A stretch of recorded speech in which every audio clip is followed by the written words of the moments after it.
नमस्कार, मैं रवीश कुमार। आप देख रहे हैं देश की बात 6 से 7। केरल में भारी बारिश के कारण कई जगहों पर बाढ़ का खतरा पैदा हो गया है। शुक्रवार की सुबह केरल के इडुक्की में राजामाला के एक चाय बागान में भूस्खलन हो गया। भारी बारिश के कारण जमीन धंस गई और मजदूरों की बस्ती के मकान नीचे चले गए। राष्ट्रीय आपदा प्रबंधन बल को राहत कार्य में काफ़ी मुश्किलों का सामना करना पड़ रहा है, इस जगह में भी और कई जगहों में भी। मुख्यमंत्री को वायुसेना से हेलीकॉप्टर की मांग करनी पड़ी।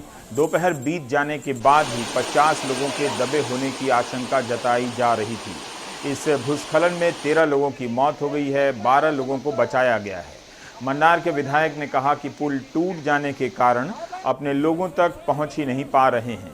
मौसम विभाग ने बहुत पहले ही केरल में 5 से 9 अगस्त के बीच भारी बारिश का अनुमान बता दिया था। गुरुवार को केरल के 4 जिलों के लिए रेड अलर्ट जारी किए गए थे। इडुक्की, कोट्टायम, पट्टनम थिट्टा, वायनाड 4 जिले हैं। कुछ जिलों के लिए ऑरेंज अलर्ट जारी किया गया है। केरल की कावेरी और लक्ष्मण तीर्थ नदी में जलस्तर खतरे के निशान से ऊपर बह रहे हैं, पानी हो गया है। कई जगहों पर निचले इलाकों में पानी भरने की खबरें आने लगी हैं। अगस्त के महीने में ही 2018 के साल में केरल बाढ़ में डूब गया था, जिसमें 600 से अधिक लोगों की मौत हुई थी और हजारों करोड़ की संपत्तियां बर्बाद हो गई थीं। केरल के कोच्चि में भी कई जगहों पर पानी भरने की खबर आई है और भी जगहों से। हमारे साथ हमारे सहयोगी हैं बताने के लिए। निहाल, मैं आपसे यही जानना चाह रहा था कि अगर आप एक ही प्रश्न के उत्तर में कर्नाटक और केरल के बारे में बता सकें कि वहाँ इस वक्त क्या स्थिति है। बाढ़ की सिर्फ चेतावनियां हैं या बारिश में किसी प्रकार की कमी भी आती हुई आपको नजर आ रही है? देखिए, कर्नाटक के बारे में एक बात मैं साफ कर दूं कि जो मौसम विभाग है उसने अभी थोड़ी देर पहले जो बुलेटिन जारी किया है उसमें बिल्कुल साफ कर दिया है कि अगले 4 दिनों तक कर्नाटक में काफी तेज बारिश होगी, खास करके जो तटीय इलाके हैं वहां और उत्तर कर्नाटक में। तो वहां बाढ़ के हालात पैदा हो सकते हैं, इसमें कहीं कोई दो राय नहीं है, ये तो बिल्कुल साफ है। और वहां पर जो भी जिले हैं, प्रभावित जिले जिसकी आशंका है, वहां सभी जगहों पर जो जिला प्रभारी मंत्री हैं उन सबको भेज दिया गया है ताकि राहत और बचाव के काम में किसी तरह की कोई कमी ना हो। जितने भी जिला कलेक्टर हैं उनको निर्देश दिए गए हैं कि वो अपने घरों से बाहर निकले और मौके पर पहुंचे। साथ ही साथ केरल की बात करें अगर तो देखिए, इडुक्की जहां पर इस तरह के हालात पैदा हुए हैं, बहुत ही खूबसूरत जगह है, लेकिन वहां से बहुत ही भयानक तस्वीरें हमें देखने को मिल रही हैं। और ये ऐसा है कि आम दिनों में भी, चूंकि यहाँ पर काफी पेड़ पौधे हैं, पहाड़ी इलाका है, तो यहाँ पर क्या होता है कि आम दिनों में भी बारिश होती रहती है। जब मानसून की शुरुआत होती है तो सबसे ज्यादा बारिश इन्हीं इलाकों में होती है और इसलिए इन इलाकों में हालात इतने बदतर हुए हैं। और यहाँ पर जिस तरह से अभी राहत और बचाव का काम चल रहा है उसमें इसलिए भी परेशानी आ रही है कि एक पुल, जो स्थानीय पुल है, वो बह गया और जिस वजह से राहत कर्मियों को वहां तक पहुंचने में काफी परेशानियों का सामना करना पड़ रहा है। तो कुल मिलाकर के दक्षिण में, खास करके कर्नाटक और केरल में अगले जो 72 घंटे हैं वो काफी चुनौतियों से भरे होंगे प्रशासन के लिए, राहत कर्मियों के लिए, और जो लोग हैं उनको भी चेतावनी दी गई है कि वो भी सुरक्षित जगहों पर जाएं और जहां तेज बारिश हो रही है वहां पर बिल्कुल भी अपने घरों की वजह से या दूसरे जो सामान है उसके लोभ में वहां पर न रुके, उनके जान और माल को खतरा हो सकता है। शुक्रिया निहाल, ये सब जानकारी देने के लिए। एक तरह से जो बारिश मानसून लौट रहा है उसका कहर है। आप देखिए तो शुरुआत असम से हुई, फिर बिहार, फिर यूपी में भी बाढ़ की स्थिति है कुछ ज़िलों में और कई गांव प्रभावित है वहां भी। लेकिन जब मानसून के लौटने का समय आ रहा है एक तरह से, तो वो दूसरी तरीके का एक वहां पर उसका उत्पात नज़र आ रहा है। कर्नाटक और महाराष्ट्र में भी आप देख रहे थे कि पिछले 2 दिनों से कि वहाँ किस तरह से बारिश के कारण हालात बिगड़ रहे हैं। अब वहाँ पर स्थिति सुधरी है। उम्मीद यही की जानी चाहिए कि केरल और कर्नाटक के लिए जो अगले 72 घंटे महत्वपूर्ण बताए जा रहे हैं उनमें किसी प्रकार का इस तरह के बारिश ज़्यादा ना हो, स्थिति संभल जाए। इन्हीं सब प्राकृतिक आपदाओं की चुनौतियों का सामना करते हुए हर दिन देश का कोई ना कोई हिस्सा अपना हिस्सा गुजरता रहता है किसी न किसी हिस्से में। अब हम हिमांशु शेखर से बात करना चाहते हैं। हिमांशु, जो राष्ट्रीय आपदा दल है, एनडीआरएफ है, उसके हवाले से इस वक्त केरल की क्या तस्वीर आपको सुनने और देखने को मिल रही है? देखिए, केरल में विशेष तौर पर 3-4 इलाके हैं जिनको लेकर बहुत ज्यादा चिंता है, जहां पर मौसम विभाग का एक पूर्वानुमान भी आया है कि वहां बहुत भारी बारिश अगले 24 घंटे में हो सकती है और बाढ़ के जो हालात हैं और लैंडस्लाइड की जो घटनाएं हो रही हैं उनको लेकर वो उसमें और ज्यादा आशंका है कि उनमें बढ़ोतरी हो सकती है। वायनाड, एर्नाकुलम, कोट्टायम, मल्लापुरम ये सब वो इलाके हैं जिनको लेकर विशेष चिंता है और वहां भी एनडीआरएफ की टीमों को तैनात किया जा रहा है। खतरा बिल्कुल नहीं टला है और विशेषकर जो इडुक्की जिला है जहां पर आज एक बड़ी घटना हुई है लैंडस्लाइड की, वहां पर करीब 80 टी स्टेट के वर्कर्स थे जो वहां अपने परिवारों के साथ रहते थे।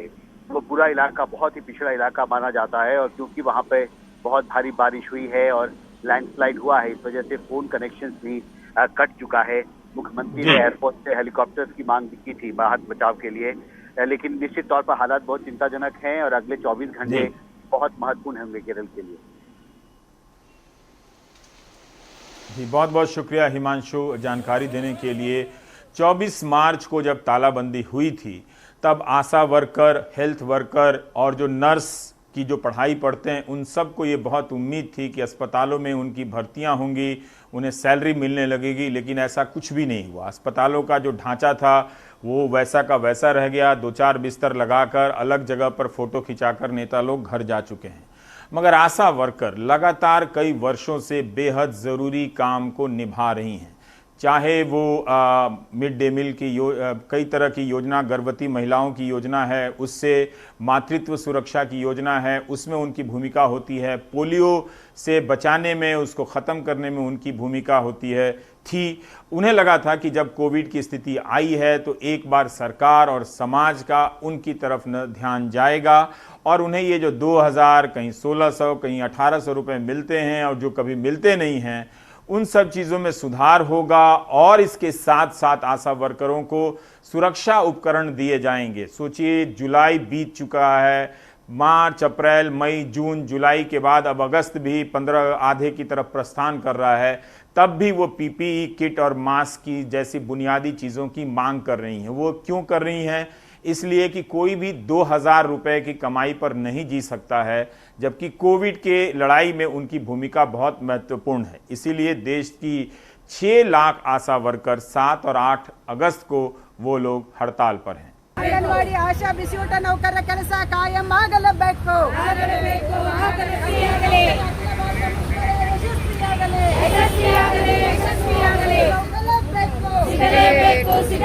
ನೌಕರರಿಗೂ ಆರೋಗ್ಯ ಸೇವೆ ಬೇಕೇ ಬೇಕು.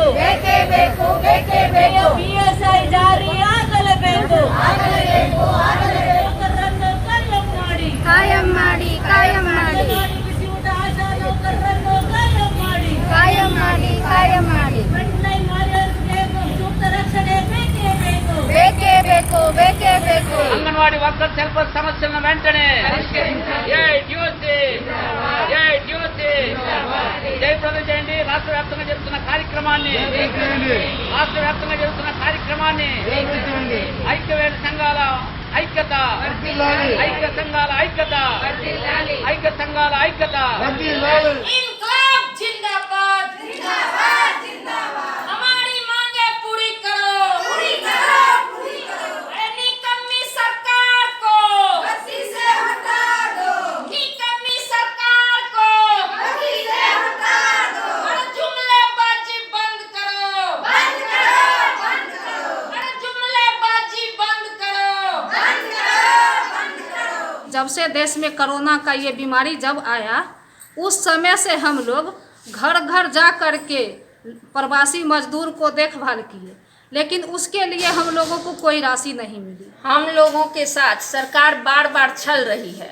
7 जनवरी को समझौता हुआ, उसमें कहा गया कि आप लोगों को सरकारी कर्मी का दर्जा दिया जाएगा, सेवा पुस्तक बनेगी, 1000 रुपया प्रति माह करके दिया जाएगा मानदेय। अभी तक 1 रुपया नहीं मिला है। कोरोना अवधि में हम लोग बढ़ चढ़ के काम किए, बाल बच्चा को छोड़ के, और अपने पोषक क्षेत्र में लगे रहे और उसका भी 1 रुपया नहीं मिला है। महाविकास जिंदाबाद अंगणवाडी शाळा बंद करण्याच्या सरकारचा निषेध असो नवीन शिक्षण धोरणाच्या नावाखाली अंगणवाडी केंद्र बंद करण्याच्या सरकारचा निषेध असो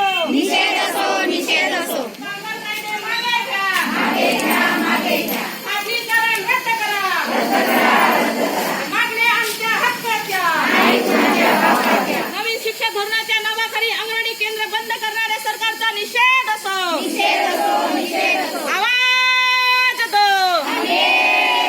आवाज दो दिल्ली महानगर में 6 लाख संख्या है आशा वर्कर की। आप देख लीजिएगा कि संख्या होने के बावजूद मीडिया में इन्हें कितनी जगह मिलती है। मैं पिछले कुछ सालों से कह रहा हूं कि लोकतंत्र के मौजूदा स्वरूप में संख्या का मतलब एक सरकार को बहुमत से ही हो गया है, बाकी लोगों की संख्या का कोई मतलब नहीं रहा। जनता ही जनता नहीं रही, तो इसलिए वो चीख रहे हैं, चिल्ला रहे हैं, हर मौके पर अपनी आवाज़ उठा रहे हैं, मगर इनकी समस्या का समाधान नहीं हो रहा है। अब बात दिल्ली से की कर रहे हैं कि बताइए, दिल्ली में 2500 टीचर या कॉलेज के स्टाफ ऐसे हैं जिन्हें 4 महीने से सैलरी नहीं मिली है। इस महंगे शहर में कोई कैसे जी सकता है? ये दिल्ली सरकार के 12 कॉलेज हैं जो दिल्ली यूनिवर्सिटी में आते हैं और दिल्ली सरकार के 100% फंड से चलते हैं। 2500 स्टाफ को 4 महीने से सैलरी नहीं मिली है। शरद शर्मा की ये रिपोर्ट। चाहे सेंट्रल गवर्नमेंट हो चाहे स्टेट गवर्नमेंट हो, हमें इससे कुछ लेना देना नहीं है। हमें हमारे को ये चाहिए कि हमारे जो 12 कॉलेज हैं उनको सिर्फ और सिर्फ उनके जो वर्कर काम कर रहे हैं, जो भी बेचारे काम कर रहे हैं, उनको पैसा चाहिए, सिर्फ पैसा चाहिए। पैसा भूख है, भूख के आगे क्या चीज होती है? कुछ नहीं होती है। ये गुहार है दिल्ली यूनिवर्सिटी के उन 12 कॉलेज के 2500 टीचिंग और नॉन टीचिंग स्टाफ की, जिनको बीते 4 महीने से वेतन नहीं मिला है। पिछले 3 से 4 महीने मार्च में, मतलब अप्रैल मंथ की हमें कुछ पार्शियल सैलरी मिली है। हाँ। उसके बाद से हमें लगातार सैलरी नहीं मिल रही है। हम बिल्कुल हाथ सब कुछ जेब खाली हो चुकी है, ना हम फीस भर पा रहे बच्चों की, ना हम कुछ कर पा रहे। मेडिकल फैसिलिटी हमारे बिल पड़े हुए मेडिकल के, वो रियम्बर्स नहीं हो रहे हैं, तो ना वो पैसे आ रहा है, ना इनपुट आउटपुट हमारी बिल्कुल बंद है। हाँ। घर का राशन हो गया, स्कूल की फीस हो गई, EMI हो गई, LIC हो गई, ये सब हमें यहीं से करना होता है। हाँ। और अब बिल्कुल खाली हमारे हाथ। दिल्ली यूनिवर्सिटी वैसे तो सेंट्रल यूनिवर्सिटी है जो केंद्र सरकार के तहत आती है, लेकिन इसके 12 कॉलेज की फंडिंग का जिम्मा दिल्ली सरकार का है।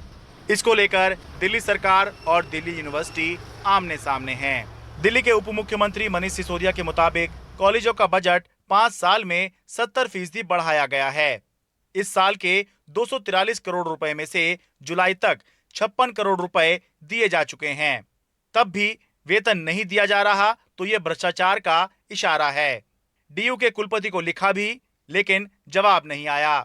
जबकि दिल्ली यूनिवर्सिटी के मुताबिक मनीष सिसोदिया जिस 56 करोड़ रुपए की बात कर रहे हैं, क्या उसमें वेतन के अलावा अन्य खर्च शामिल नहीं हैं?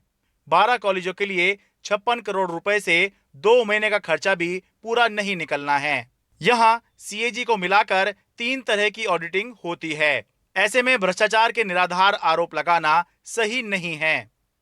56 करोड़ का सर सैलरी के लिए दिया है क्या? ये आपने पहले क्लैरिफाई कर लो कि भाई अगर 56 करोड़ जो है सिर्फ सैलरी के लिए हमने दिया, और वहाँ पर अगर जो जैसे मेंटेनेंस के लिए अगर PWD भी दिए होंगे तो हमारे पास तो नहीं आया। अब तो सैलरी तो हमारे अगर 2.5 करोड़ अगर पर मंथ एक कॉलेज को एवरेज मानते हैं, तो 12 कॉलेज को तो 30 करोड़ हो गया 2 महीने के अंदर। तो वो और नेक्स्ट मंथ कर ले तो 20 करोड़ रहेगा, बच गया ना।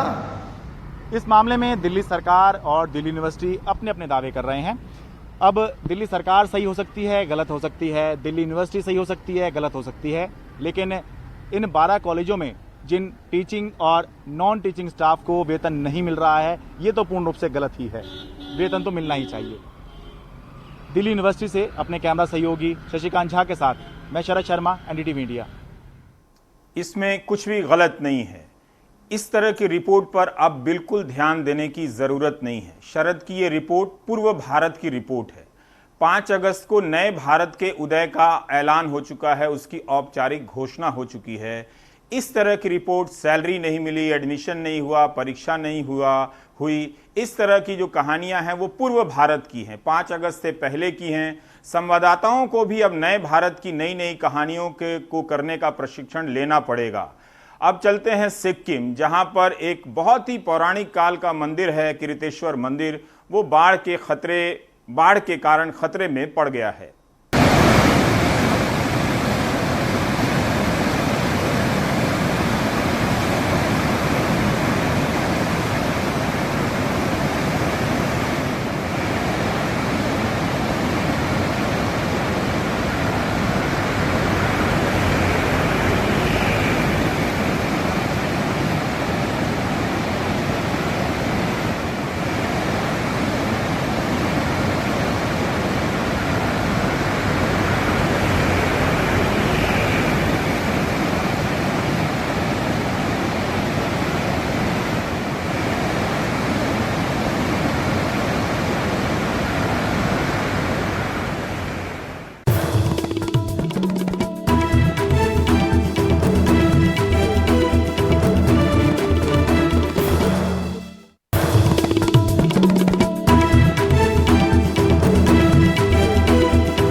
कोरोना की बीमारी जो है वो एक मरीज के भीतर किन किन अंगों पर किन किन रूपों में हमला करती है, इसकी सही और पूरी तस्वीर, सही तो तस्वीर आई है, पूरी तस्वीर अभी तक सामने नहीं आई है।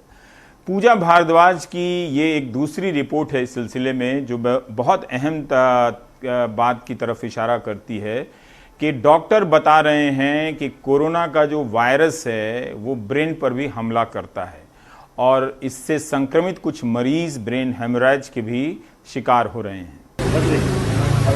न जाने ये कोरोना वायरस और कितने सितम ढाएगा। ये वायरस सिर्फ आपकी सांस नहीं बल्कि आपके ब्रेन यानी कि मस्तिष्क पर भी वार कर रहा है। मुंबई के बड़े अस्पतालों में शामिल फोर्टिस मुलुंड हॉस्पिटल के क्रिटिकल केयर डायरेक्टर और स्टेट कोविड टास्क फोर्स के सदस्य डॉक्टर राहुल पंडित बताते हैं कि उनके पास ब्रेन स्ट्रोक के 15 से ज्यादा ऐसे मामले सामने आए हैं जो कोविड मरीजों के हैं। इनमें 25 से 35 साल के बीच के 2 युवाओं की मौत भी हो चुकी है। मैंने 15-16 पेशेंट्स स्ट्रोक के, मतलब जिसे हम सामान्य भाषा में लकवा कहते हैं, उसके देखे हैं। ऐसी कोई विशेष आयु वर्ग नहीं है जिसमें कि हमने पेशेंट देखे। करीब 20-25 साल से लेकर 70-80 साल तक की उम्र के मरीज हमने अभी तक देखे हुए हैं। इन 15-16 पेशेंट्स में करीब 2 पेशेंट्स, एक 25-26 वर्ष का युवा और एक 35 साल का युवा, ये दोनों को करीब ब्रेन डेथ सिचुएशन में लाया गया था हमारे पास, और पूरी कोशिश करने के बाद भी हम लोग इनको नहीं बचा पाए। ब्रेन स्ट्रोक के मामलों के अलावा यहाँ करीब 30 मरीज मस्तिष्क संबंधी समस्या का इलाज करवा रहे हैं। डॉक्टर पंडित बताते हैं कि ये वायरस पूरे शरीर को नुकसान पहुंचा रहा है। ये वायरस जो है वो शरीर के कई अंगों को अफेक्ट करता है। मुख्यतः वो लंग्स को अफेक्ट करता है, जहाँ से निमोनिया होता है। उसी तरह कभी कभी पेट की अकड़ियों को अफेक्ट करता है, जिसमें कि लूज मोशन से डायरिया होता है।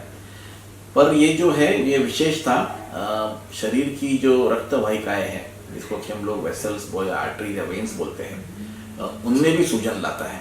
उनमें जो है छोटे छोटे क्लॉट्स डेवलप होने चालू हो जाते हैं, और ये क्लॉट्स कभी कभी आर्टरीज में भी होते हैं, कभी कभी वेन्स में भी होते हैं, और इस वजह से पेशेंट्स को जो है उनके ब्रेन में पूरी तरह से खून पहुंच नहीं पाता है, क्योंकि उनके रक्त वाहिका में क्लॉट्स हुआ रहता है और उनको स्ट्रोक होता है। आयुष अस्पताल के डॉक्टर सुहास देसाई अपने आईसीयू में ऐसे कई मरीजों का इलाज कर रहे हैं और बताते हैं कि हर हफ्ते 3 से 4 ऐसे मरीज अस्पताल पहुंच रहे हैं। इसमें कॉमन लक्षण ये देते हैं कि सरदर्द होना, चक्कर जैसा लगना, बहुत बार बात करने में तकलीफ होना या दिखाई देने में प्रॉब्लम्स होना, ये सब कॉमन लक्षण इसमें दिखाई देते हैं, जिससे शुरुआत होती है बीमारी की और फिर आगे जाके ये बीमारी प्रोग्रेस होती है।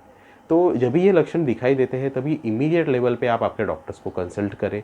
अगर आप एमआरआई कर लेते हो या सही तरीके से सही समय पे इलाज चालू करते हो तो शायद से ये बीमारी आगे बढ़ने से रुक सकती है। शरीर पर कोरोना के प्रभाव को लेकर दुनिया भर में रिसर्च जारी है, लेकिन इस अध्ययन के दौरान जागरूकता के जरिए जिंदगियां बचें ये बेहद जरूरी है, क्योंकि कोरोना से निजात पाने के बाद भी ठीक हुए मरीजों को नई बीमारियां घेर रही हैं। मुंबई से पूजा भारद्वाज की रिपोर्ट, एनडीटीवी इंडिया के लिए। इसलिए इस महामारी को लेकर लापरवाही बरतने की जरूरत नहीं है। ये आपका दुर्भाग्य है कि इस तरह के नेता हैं जो अपने कार्यक्रमों से संकेत देते रहते हैं कि इस महामारी को लेकर चिंता करने की ज़रूरत नहीं है, मगर वो आपको खतरे में डाल रहे हैं। अब देखिए, शाहजहांपुर के एक इंस्पेक्टर हैं इंद्रजीत सिंह भदौरिया, 47 साल उनकी उम्र, फिट फाट आदमी। 2 बार उनका टेस्ट होता है, नेगेटिव आता है, तीसरी बार में उनका पॉजिटिव आता है, तब तक देर हो गई और उनका निधन हो गया। उसी तरह से बनारस में जो दैनिक जागरण के एक वरिष्ठ पत्रकार हैं राकेश चतुर्वेदी, जो चुप्पेपुर पत्रकारपुरम इलाके के रहने वाले भी थे, वहाँ पर उनको बहुत कम वक्त मिला अस्पताल में जाने और अपनी ज़िंदगी को थोड़ा मौका देने के लिए, उनका निधन हो गया। अजय सिंह बता रहे हैं कि बनारस में क्या हाल है। अजय सिंह की यह रिपोर्ट नए भारत की नहीं है, ये पूर्व भारत की है। चूंकि 5 अगस्त को नए भारत का ऐलान हो गया है तो सब कुछ नया होना चाहिए, पर रिपोर्टर पुराने भारत के हैं तो इसलिए वो पूर्व भारत की रिपोर्टिंग कर रहे हैं। शुक्रवार की सुबह वाराणसी के अखबारों में अपने एक साथी की मौत का मातम दिखता रहा। दैनिक जागरण के वरिष्ठ पत्रकार राकेश चतुर्वेदी गुरुवार रात कोविड की वजह से चल बसे। शहर के पत्रकार शोक और सकते में हैं। राकेश जी हमारे बहुत ही अजीज थे, हम लोग काफ़ी समय तक एक साथ रहे।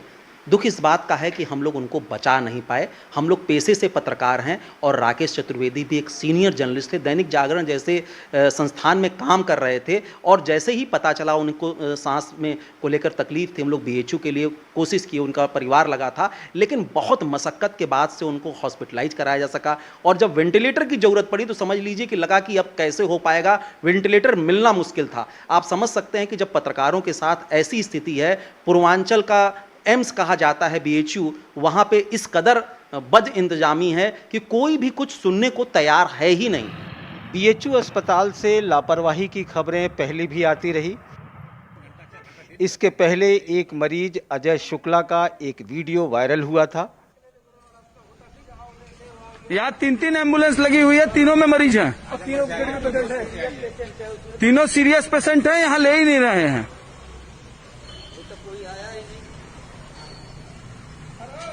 अभी तक यहाँ कोई नहीं आया किसी को लेने, तो बस इसका मतलब जब तक बेड नहीं होगा तब तक मरीज एम्बुलेंस में पड़ा रहेगा। आप खुद ही सोचिए ना। तो सोचे क्या, ये तो फैक्ट है ना। फैक्ट है, गंभीर मरीज है, जब तक वेंटिलेटर खाली नहीं रहेगा तब तक कैसे शिफ्ट कर सकते हैं। तो बस, तो ये तो प्रशासन की लापरवाही है ना कि वहां जब तक मरीज, यहाँ कंफर्मेशन नहीं हुआ वहां से पेशेंट भेज दिए यहाँ। फिर कोरोना से पीड़ित एक 3 स्टार होटल के AGM आनंद पांडे ने अपने फेसबुक वॉल पर वहां की दुर्दशा बताई। उन्होंने हमें फ़ोन किया कि मैं थोड़ा, मेरा ऑक्सीजन लेवल मुझे लग रहा है कि डाउन हो रहा है, मैं ब्रीथलेस हो रहा हूँ। और उन्होंने फिर वो ब्रीथलेस हमें फ़ोन किया। फिर हमने उनको इनफैक्ट समझाया कि थोड़ा देर आप और रिलैक्स करो, अपना मन को डाइवर्ट करो और थोड़ा सा अपना विल पावर स्ट्रॉन्ग करो, चीज़ें थोड़ी थोड़ी नॉर्मलाइज होने लगेंगी। उन्होंने बोला। फिर उसके बाद उनका फिर 3 बजे हमारे पास फ़ोन आता है और वो उनका ब्रीदिंग डिफ़िकल्टी बढ़ती ही जा रही थी, बहुत एक्सेसिव लेवल पे हो गई थी। और ये सब होने के बाद भी उन्होंने हमें बताया कि मैं यहाँ के लोगों को बोल रहा हूँ प्लीज़ डॉक्टर को बुला दो। कोई उनका सुनने वाला नहीं था, कोई भी सुनने वाला नहीं था, किसी ने भी डॉक्टर को नहीं बुलाया। और 4 बजे वो फिर हमें फ़ोन करके लास्ट होप ये देते हैं कि अब मैं शायद नहीं रहूँगा तुम लोग के बीच में। और अब एक पत्रकार की मौत, जबकि BHU के कुलपति भरोसा दिला रहे हैं कि उनके यहाँ सबसे अच्छी सुविधाएं हैं। बनारस हिंदू यूनिवर्सिटी एक L3 हॉस्पिटल है जिसको हमारा इंस्टीट्यूट ऑफ मेडिकल साइंसेज चलाता है। हमारी पूरी कोशिश होती है कि हम यहाँ पर भर्ती हुए मरीजों को पूरी सुविधाएं दें और इसके लिए हमारे मेडिकल सुपरिंटेंडेंट, हमारे नोडल ऑफिसर, हमारे डायरेक्टर, सारे लोग सब समय लगे रहते हैं।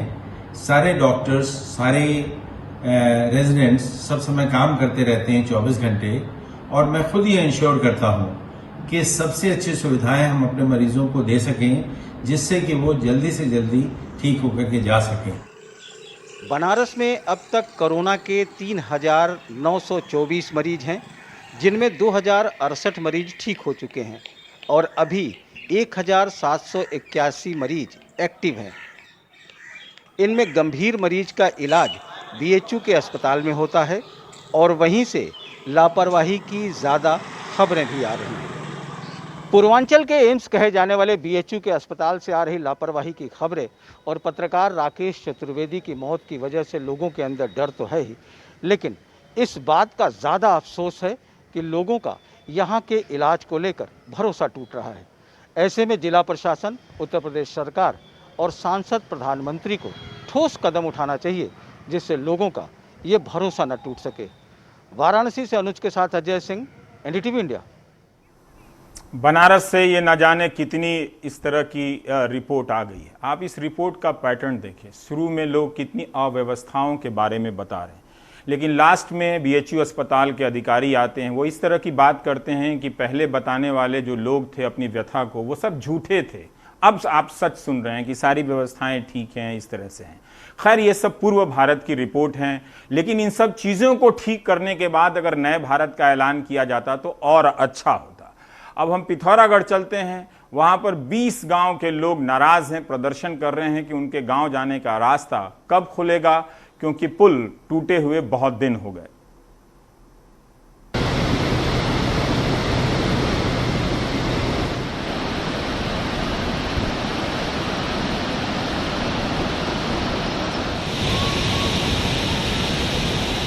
धारचूला से तवागाड़ से सोगला तक का जो ग्रिप काम कर रही है, उसमें जो है इनकी बड़ी लापरवाही है। ना इनके ग्रिप का कार्य में कोई गुणवत्ता है, ना इनके कार्य सुचारू रूप से चला रहे हैं। भाई बार बार हमने ग्रिप के अधिकारियों से, प्रशासन से हमने ये कहा कि भैया मार्ग जल्दी खुला जाए। कभी वो कहते कि हमारे पास बजट नहीं है। अगर बजट नहीं है तो ग्रिप के विभाग के अधिकारी जो है भारत सरकार से कहें। भाई ऐसी स्थिति में यदि कोई बात हो जाती है बॉर्डरों में, तो हमारे भारत के जो सैनिक हैं, वीर सैनिक, वो वहाँ तक पहुँचने में कितना समय लगेगा। इसलिए बॉर्डर की समस्या को देखते हुए जो आज भारत चीन का जो मामला आ रहा है, इसको बड़े गंभीरता से देखते हुए ग्रिप को जल्दी से जल्दी जो है इस मार्ग को खोलने की कोशिश करना चाहिए।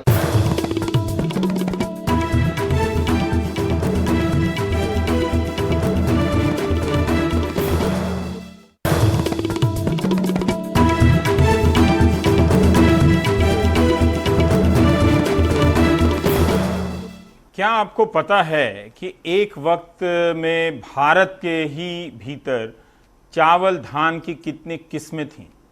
अनुमित्रा घोष दस्तीदार का एक इंटरव्यू हिंदू अखबार में पढ़ रहा था। हिंदी अखबार में तो छपता नहीं है ये सब। तो वो बता रही हैं कि 1 लाख से ज़्यादा किस्में थी। केरल में ही लोगों को जब उन्होंने टेस्ट किया तो 40 किस्मों का पता तक नहीं था। तो ये दस्तीदार की सूचना है। तो बहुत सारी किस्में, बीज की किस्में हमने उन नीतियों के कारण गंवा दी जो हमारी अपनी थी। बीज कंपनियों के दबाव में, मुनाफाखोरी के चक्कर में, उनके साठ-गांठ में। अब जब इन सारी परिस्थितियों को छिपाकर जब आपके नेता लड़ते हुए ये बताने के लिए आए, ब्रैकेट में भरमाने के लिए कि वे चावल की एक किस्म जिसे बासमती कह रहे हैं उसके अधिकार के लिए लड़ रहे हैं, तो थोड़ा पढ़ाई किया कीजिए और जाना कीजिए कि भारत में चावल की किस्में किन वजहों से गायब हो गई। अनुराग द्वारी की ये रिपोर्ट देखिए। चावल में बासमती का अपना ठाठ है। भारत दुनिया का सबसे बड़ा चावल निर्यातक है, तो इसमें बड़ी हिस्सेदारी बासमती की है। पिछले साल भारत ने 70 लाख टन चावल का निर्यात किया। बासमती चावल के उत्पादन और निर्यात में बड़ी हिस्सेदारी देश के 7 उत्तरी राज्यों पंजाब, हरियाणा, हिमाचल, उत्तर प्रदेश, उत्तराखंड, दिल्ली और जम्मू कश्मीर की रही है। मध्य प्रदेश के 13 जिलों में बासमती की खेती होती है। पिछले साल राज्य में 3 लाख टन बासमती की पैदावार हुई, लेकिन राज्य के पास जीआई टैग नहीं है, इसलिए सीहोर के शरबती गेहूं जैसी धाक चावल के बाजार में मध्य प्रदेश की नहीं है। भौगोलिक संकेतक यानी जीआई का इस्तेमाल ऐसे उत्पादों के लिए किया जाता है जिनका एक विशिष्ट भौगोलिक मूल क्षेत्र होता है। इन उत्पादों की विशेषता और प्रतिष्ठा भी इसी मूल क्षेत्र के कारण होती है। ये टैग उत्पाद की गुणवत्ता और विशिष्टता का आश्वासन देते हैं। 2004 में सबसे पहले दार्जिलिंग टी को जीआई टैग मिला। मध्य प्रदेश में झाबुआ के कड़कनाथ मुर्गे सहित कई उत्पादों को जीआई टैग मिल चुका है। शिवराज सिंह ने अपने तीसरे कार्यकाल में कोशिश की, लेकिन रजिस्ट्रार जीआईटी ने दावे को नकार दिया। सरकार मद्रास हाई कोर्ट गई, लेकिन हार गई। अब मामला सुप्रीम कोर्ट में है। केंद्र में सरकार बीजेपी की है। कृषि मंत्री मध्य प्रदेश से आते हैं, लेकिन बीजेपी सवाल कांग्रेस से पूछ रही है तो कांग्रेस पलटवार कर रही है। इसका जवाब कांग्रेस के नेता थे, कमलनाथ जी थे, कि क्या मध्य प्रदेश के किसानों के साथ कांग्रेस नहीं है। मध्य प्रदेश को बासमती का जीआई टैग मिलना चाहिए, इसके लिए हमने सुप्रीम कोर्ट में अपील की, वो हमारी अपील स्वीकार भी हो गई है और निश्चित रूप से हम मध्य प्रदेश को जीआई टैग दिला के रहेंगे। माननीय मुख्यमंत्री शिवराज सिंह चौहान जी और हमारे भारत सरकार। भारतीय जनता पार्टी की मध्य प्रदेश की सरकार पंजाब सरकार पर आरोप लगाती है।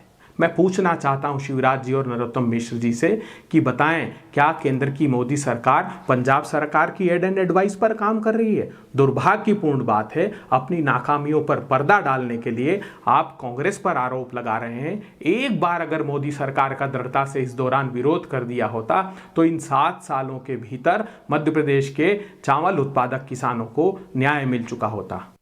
पंजाब का कहना है कि मध्य प्रदेश का नाम एपीडा यानी agriculture and processed food product export development authority के बासमती चावल उत्पादक राज्यों की सूची में नहीं है।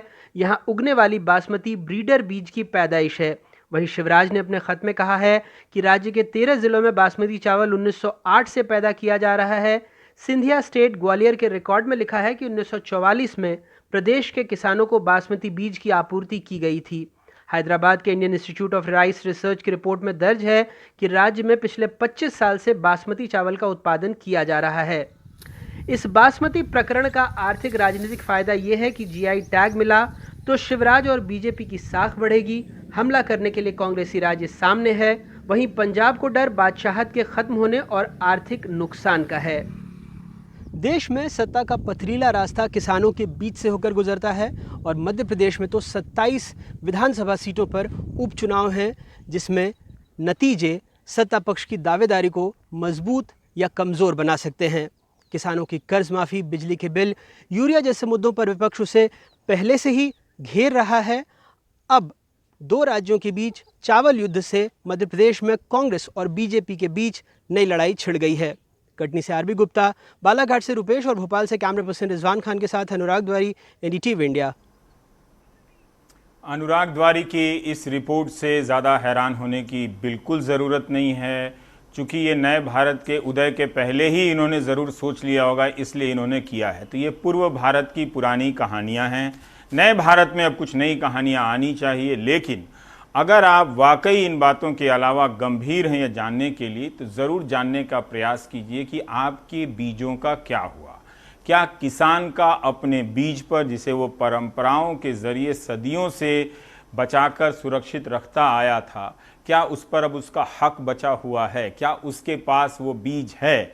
कहाँ गई चावल की वो किस्में, या फिर मशरूम के ही 13 से अधिक वैरायटी हुआ करते थे? देखिए कितनी सारी सब्जियों की वैरायटी हुआ करती थी, दाल की वैरायटी अनगिनत हुआ करती थी, वो सब गायब है। तो अगर आप वहाँ जाकर बहस करें, उन नीतियों को लेकर बहस करें, तो इस तरह के टिटिम्माबाजी से मुक्ति मिलेगी कि हम बासमती के लिए जैसे लड़ रहे हैं, वो बासमती के लिए जैसे लड़ रहे हैं। लेकिन आप जान रहे हैं कि उस कारोबारी से दोनों नहीं लड़ेंगे जो पुराने चावल को चमका कर बासमती बनाकर बेच रहे हैं।